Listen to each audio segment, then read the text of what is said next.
పక్కన పాకిస్తాన్ నుంచి వచ్చినోడు, బంగ్లాదేశ్ నుంచి వచ్చినోడు, సిరియా నుంచి వచ్చినోడు, ఆఫ్ఘనిస్తాన్ నుంచి వచ్చినోడు వీళ్ళందరూ ఒక చోట కూర్చుని షరియా చట్టాలు అమలు చేయాలి, ఇస్లామిక్ రాజ్యాన్ని అమలు చేయాలంటాం ఒక ఎత్తు. అసలు ఆ ప్రాంతంలోకి అరాచకాలు చేసినటువంటి వ్యక్తులు ఆ లోపలికి వెళ్ళొచ్చంటే వాళ్ళని పట్టుకోవడానికి పోలీసులు అక్కడికి వెళ్ళకూడదట.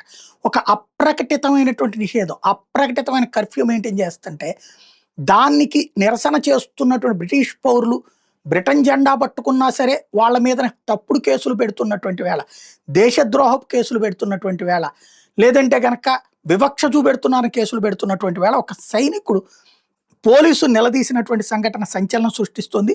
మేమేమో దేశం కోసం త్యాగం చేస్తున్నాం, దేశ స్వతంత్రం కోసం త్యాగం చేస్తున్నాం, దేశ భావ ప్రకటన స్వేచ్ఛ కోసం మేము అక్కడ యుద్ధాలు చేస్తున్నాం, సరిహద్దుల్లో ఉన్నాము.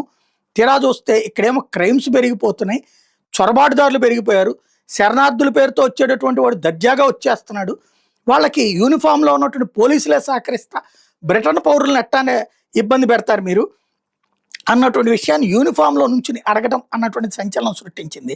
ఇప్పుడు అది కాస్త డిపార్ట్మెంటల్ ఎంక్వైరీకి దారితీసింది. సేమ్ టైం అతనైతే నేను దేశం కోసమే పోరాడుతున్నానని చెప్తున్నాడు సైనికుడు.